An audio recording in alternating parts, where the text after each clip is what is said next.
Bora falar de Campeonato Mineiro porque terminou a segunda rodada. Vamos repercutir aqui os jogos de Atlético, Cruzeiro, América, projetar a terceira rodada, projetar aí, falar sobre o que foram esses jogos aí para as equipes, o que a gente pôde ver de positivo aí, né, da primeira para a segunda rodada, o que as equipes ainda precisam melhorar. Mas antes de tudo, lembrando sempre, né, se inscreva no nosso canal, deixa aí o seu like e bora falar aí sobre os jogos da segunda rodada do Campeonato Mineiro.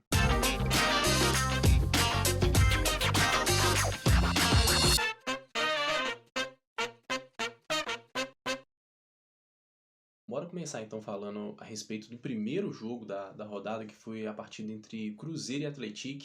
Jogo que foi no Independência, um horário muito atípico ali, né? Num sábado de manhã, 10h30 da manhã que o jogo começou. Então, assim, esse tipo de jogo, nesse tipo de horário, acaba ficando assim meio complicado da gente conseguir fazer uma análise mais profunda, porque, assim, esse horário não é um horário muito bom, né, para jogos de alto nível. É um horário onde os jogadores acabam ficando mais desgastados, onde o ritmo do jogo acaba mudando muito em relação àquilo que a gente está acostumado por conta, principalmente da questão de temperatura ali no horário do período ali da manhã. Então, assim, fica um pouco mais difícil da gente conseguir analisar com certa profundidade do que foi a partida. Mas vamos falar mesmo assim do jogo, né? O Cruzeiro que ainda está naquela fase de formação na sua remontagem de elenco, né? Um time que teve uma grande reformulação aí para essa temporada de 2023, né? E acabou encontrando dificuldades porque pegou um time que é muito bem organizado. O Atlético, né, que é comandado pelo Roger, é um time muito bem treinado, é um time muito bem entrosado. A gente pôde ver isso, né, ali no campo, durante o jogo. E assim, só não saiu com a vitória por questão de detalhes ali, por questões de chances claras que a equipe não soube aproveitar. Né, uma coisa até que, para mim, particularmente, foi surpreendente, porque o time ali tinha como centroavante no jogo o Sassá. O Sassá que passou pelo Botafogo, pelo próprio Cruzeiro, jogou no Curitiba. Você espera de um jogador que tem esse tipo de rodagem uma certa afinidade com o próprio gol. Né? E isso a gente acabou não vendo ali, né, no jogo. O Sassá ele teve duas chances claras, uma no primeiro tempo, outra no segundo tempo, de poder fazer o gol e ele não soube aproveitar, né, desperdiçou ambas as oportunidades. Então, assim, é algo que o Atlético tem a lamentar e o Cruzeiro tem a agradecer, porque querendo ou não, o jogo do Cruzeiro não foi bom. Né? A partida que o Cruzeiro jogou ali diante do Atlético não foi algo bom de se ver. Né? Entra muito naquela questão ainda do Pesolano estar procurando ali qual que é a melhor formação que ele vai dar para o Cruzeiro nessa temporada, quais os jogadores ali vão ser melhor utilizados dentro daquilo que ele tem de ideia de jogo. Né? Nesse jogo, por exemplo, ali a gente acabou não vendo muito, né, do Nicão, por exemplo, que é o jogador que mais se espera assim, de qualidade técnica. Acabou que não deu para ver a estreia do Gilberto, né, pela questão ali, principalmente da questão da expulsão que teve ali no segundo tempo, que acabou atrapalhando muito ali os planos do Pesolano ali durante a segunda etapa. Obrigou o Cruzeiro a ter que a recuar mais ali para conseguir segurar o empate. Né? Então, assim, essa série de fatores acabou atrapalhando muito ali o que poderia ter ali de evolução com relação à formação da equipe. Né? Mas o trabalho segue, o trabalho continua. Quem sabe aí na próxima rodada contra o América a gente possa ver aí, por exemplo, a estreia do Gilberto. Né? Ele é um jogador que eu estou muito curioso para ver como ele vai se encaixar nesse time do Cruzeiro, como que o Pesolano vai conseguir trabalhar ele ali, uma formação onde possa aproveitar muita qualidade de finalizador que o Gilberto tem, ele que é um fazedor de gols nato. Então, assim, fica aí a expectativa pro que esperar. E lembrando que o próximo jogo do Cruzeiro é contra o América, né? Vai ser o primeiro grande desafio da equipe celeste aí na temporada. O América aí que dentre os três times da capital, para mim, nesses dois primeiros jogos é o que tem jogado melhor. Né? Então, assim, vai ser um desafio e tanto para o Cruzeiro de conseguir aí fazer um jogo equilibrado com uma equipe que já é organizada. Bom, vamos falar agora do segundo jogo, que foi o jogo do Galo contra o Tombense fora de casa, outro jogo no horário assim bem atípico, né? E esse jogo, além da questão do horário, tem a questão do gramado, né? O gramado muito ruim ali do estádio de Muriaé, né? Algo que acaba atrapalhando muito o jogo, atrapalha muito o estilo de jogo, né? Que o Kudê quer propor a equipe do Galo, que tenta montar ali nesse início de temporada, acaba prejudicando também o Tombense, né? Assim, o gramado ruim ele prejudica os dois times, né? Por mais que o Tombense já esteja acostumado a jogar no estádio de Muriaé, acaba que o gramado ali não colabora para um melhor futebol da própria equipe mandante, né? Então, assim, tem esses fatores aí que acabaram deixando o jogo bem feio. Foi um jogo bem abaixo daquilo que a gente torcia para que fosse, né? E acabou não sendo um jogo de grande qualidade, mas houve um jogo, o Galo venceu por 2-1, né? Todos os gols saíram no segundo tempo. O primeiro tempo ali, né, foi bem abaixo mesmo, né? A gente teve poucos lances ali de perigo, né? O Galo pressionou ali muito, principalmente nos 20 primeiros minutos de jogo. O Johan apareceu bastante nesses 20 primeiros minutos de jogo, né? E assim, algo com relação ao que a gente já pôde ver desde o começo, né? É muito com relação à formação inicial, a questão de escalação e elenco, né? Porque nessa partida a gente pôde ver ali no começo do jogo o Edenilson sendo improvisado na lateral direita. O que chama a atenção de que da questão da necessidade que o Galo tem de conseguir contratar um lateral direito de qualidade para a temporada, né? O Paulo Henrique já foi testado na primeira rodada, o Mariano ainda segue em recuperação, mas ao meu ver ainda falta um lateral que chegue para ser titular, que chegue para ocupar ali a vaga, né? E trazer um pouco de paz ali, não só para o Kudê, como também para a torcida, né? Porque querendo ou não, você precisa ter um sistema defensivo bom, você precisa ter um sistema defensivo forte se quiser ir mais longe na temporada. E a lateral é algo que, assim, se você não tem um jogador de qualidade ali para preencher aquela posição, é uma posição que vai te dar dor de cabeça, né? Então fica aí esse alerta, essa preocupação que a torcida do Galo tem com relação a isso, né? Mas voltando a falar do que foi o jogo, no segundo tempo a gente pôde ver ali um pouco mais de qualidade, né? Principalmente pela questão da entrada do Eduardo Vargas, né? O Vargas, ao meu ver, assim, na questão de formação ideal do time do Galo, ali, dos 11 iniciais, o Vargas ele não tem a menor condição de ser reserva, ele tem que ser titular. É claro que nesse começo de campeonato aí, o Kudê tem testado algumas opções, tem botado jogadores ali, né, que ele tem, que ele quer ver ali o que ele pode tirar desses jogadores. O Vargas é um tipo de jogador que já se sabe da qualidade que ele tem, já se sabe do estilo de jogo que ele tem, que ele pode jogar tanto à frente quanto mais recuado ali no meio de campo.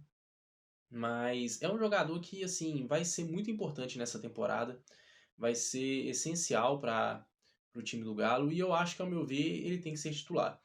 Para mim, ali do meio para frente, o trio ideal de ataque, né? Tá certo que o Kudê ele não joga com três atacantes, né? Mas três jogadores ali na frente que precisam estar no time titular é o trio que funcionou bem no segundo tempo. O Vargas, o Paulinho e o Hulk, né? Tanto que o primeiro gol sai da jogada desses três, o Vargas encontrando o Paulinho tocando para o Hulk cruzando na área para a cabeçada do próprio Paulinho, que apareceu ali na área, né, livre, sem marcação. E no segundo gol do Galo ali, a jogada do Vargas encontrando o Hulk ali em boas condições para finalizar. O Vargas ali que na jogada deixou a defesa do Tombense perdida porque ele tinha várias opções de passe. O Vargas é um excelente passador, é um jogador que tem uma visão de jogo extraordinária. Então, assim, é algo que pode ajudar muito, e essa é uma das principais razões que eu falo que o Vargas tem que ser titular na formação ideal do Galo, né? O Tombense também acabou não jogando bem, chegou a fazer o gol de empate, mas não conseguiu segurar nessa questão da qualidade aí no finalzinho do jogo ali. O Galo acabou usando muito da qualidade individual dos seus jogadores, né? E fica outra ponta de dúvida ali com relação ao elenco, porque no fim do jogo o Kudê, para lançar o time à frente, ele fez várias improvisações, né? Na zaga ficou o Dodô foi recuado, foi deslocado, na verdade, né, de lateral para zagueiro. O Patrick, que entrou no segundo tempo, foi deslocado para a lateral esquerda. Ficou meio que uma coisa, uma bagunça assim diferente, né? Mas que chama atenção assim da questão de qualidade do elenco que precisa ter, né?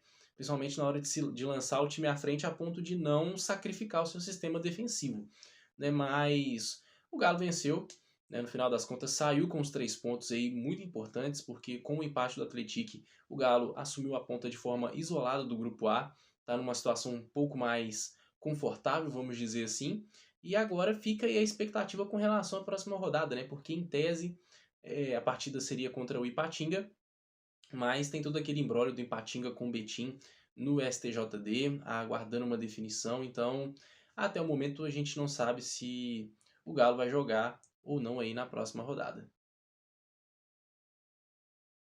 Bom, o último time dos três da capital que entrou em campo foi o América novamente, dessa vez jogando em casa diante do seu torcedor no Estádio Independência contra o Vila Nova. Né, o América que, diferente de Atlético e Cruzeiro, não teve grandes mudanças no seu elenco, então assim, começa a temporada de uma forma um pouco mais entrosada do que esses outros times e acaba tendo muito mais facilidade de jogar, né? A gente pôde ver isso no jogo de domingo, né? As principais chances de ataque ali foram criadas pelo próprio time do América.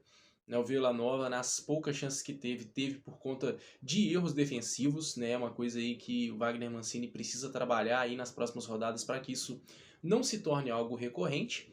Né? No jogo de domingo acabou acontecendo isso no primeiro tempo e também na segunda etapa. O gol do Vila Nova sai num erro de marcação ali do América que o Vila acaba conseguindo aproveitar. Mas, num todo ali, o América foi dominante na partida, criou as principais chances de gol, né, no primeiro e no segundo tempo.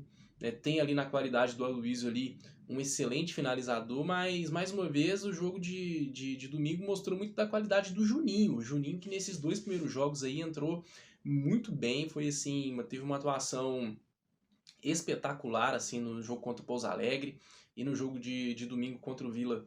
Ele deu a assistência pro gol do Luiz, então assim, é a segunda assistência, se não me engano, do Juninho aí no Campeonato Mineiro, ele que já tinha dado assistência no jogo contra o Pouso Alegre. Então assim, mostra aí o jogador que é fundamental ali para esse meio de campo do América, né? É um dos jogadores aí, um dos principais jogadores que fazem esse meio de campo funcionar. Né? E você ter esse tipo de jogador é muito importante. Ele que tem tido aí um destaque muito positivo. O Aloysio fez uma boa partida também, anotando 2 gols. Então, assim, o América, nesse começo de temporada aí, tem tudo para ser um dos times que melhor largue nesse início de competição. Né? Vai ter a partida contra o Cruzeiro no próximo sábado, onde o América, ao meu ver, né, claro que isso não significa que ele vai ganhar o jogo, né, mas ao meu ver, chega em melhores condições do que o Cruzeiro, porque o Cruzeiro ainda procura ali achar a formação ideal, procura conseguir ter um entrosamento dos novos reforços aí dessa nova formação. O América já não tem muito isso. Né? Tem alguns reforços pontuais ali, como o Nino Paraíba, por exemplo, que já está se entendendo ali com a equipe. Então, assim, é algo que para o América vai ser um pouco mais tranquilo e chega em melhores condições para o jogo de sábado diante do Cruzeiro, e é algo que pode ser bom aí para mostrar um pouco mais da evolução da equipe nesse início de temporada, né? Para chegar aí, quem sabe, talvez como, se não o principal favorito, um dos principais favoritos aí por essa questão aí de entrosamento dentro de campo. Né? Fica só a questão aí de ter mais atenção com relação à defesa, né? Nos momentos ali em que ela foi um pouco pressionada, acabou entregando muito, né? O jogo para o Vila, mas no mais foi um jogo bom do América. Né? O Vitor Souza, que é do Portal Vavel, meu parceiro do Portal Vavel, ele fez elogios muito bons ao Juninho, né, nesse início de temporada. O Juninho teve um destaque muito positivo mesmo no jogo. E eu vou deixar aqui na descrição do vídeo o link que o Vitor Souza fez do pós-jogo do América aí, para quem não viu e quiser tentar entender um pouco como é que foi esse jogo do América, vai ter aqui na descrição o link para o pós-jogo que o Vitor escreveu para o Portal Vavel. E é isso, né? O América agora vai para o próximo sábado encarar o Cruzeiro e chega em boas condições aí para quem sabe sair com mais 3 pontos e deixar um rival direto na briga pelo título em uma situação um pouco mais complicada. Bom, para fechar, a gente vai falar da classificação, né, dos 3 grupos aí do Campeonato Mineiro. Lembrando que este ano, né, a regra é um pouco diferente. São 12 clubes divididos em 3 grupos, com 4 times cada. Os times do mesmo grupo eles não se enfrentam, né, eles enfrentam as equipes dos outros 2 grupos. E a classificação para a semifinal, os 3 primeiros colocados de cada grupo avançam e o melhor segundo colocado geral complementa aí os 4 times que vão para a fase semifinal brigar pelo título de campeão estadual, né? E no momento aí no grupo A, por exemplo, a gente tem o Galo liderando com 6 pontos, seguido pelo Atlético com 4 pontos, né? A distância ali tá pequena, então o Galo ainda não tem uma situação confortável, né? Diferentemente do América no grupo B, que lidera com 6 pontos, né? E os seus adversários não venceram ainda. Caldense, Democrata de Sete Lagoas tem 1 ponto cada. Nem no grupo C, que está um pouco mais embolado ali para o Cruzeiro por causa do Democrata de Governador Valadares, que tem os mesmos 4 pontos que o Cruzeiro. Então, assim, se, por exemplo, tem um tropeço ali contra o América, né, seja um empate, uma derrota, e o Democrata de Governador Valadares vence o seu jogo, aí a coisa já começa a ficar um pouco mais complicada para o Cruzeiro. Nessa regra do Campeonato Mineiro aí é diferente, mas é interessante porque pode trazer grandes emoções aí para a questão da classificação e pode ser algo que pode complicar para os times grandes, né? Principalmente na questão aí nos confrontos pós-clássico, né? Acaba dando aí uma margem de erro muito pequena para os times aí tropeçarem, né? Fica quase assim proibido que Atlético, América e Cruzeiro tropecem, né? Porque isso pode acabar sendo prejudicial na tabela de classificação mais para frente, né? Pode acabar fazendo com que os times façam contas ali para conseguir ter uma melhor segunda posição, né, no geral. Então, assim, é algo muito curioso. Eu estou muito ansioso para ver como que vai ser essas próximas rodadas aí, como isso vai refletir na tabela de classificação. E você, o que que você está achando aí dessas 2 primeiras rodadas do Campeonato Mineiro? Como é que está o seu time? O que que você está achando do desempenho do seu time? Deixa aqui o seu comentário e fica ligado aí que semana que vem a gente volta falando do que foi os jogos da terceira rodada e projetando a quarta rodada. Valeu, um abraço.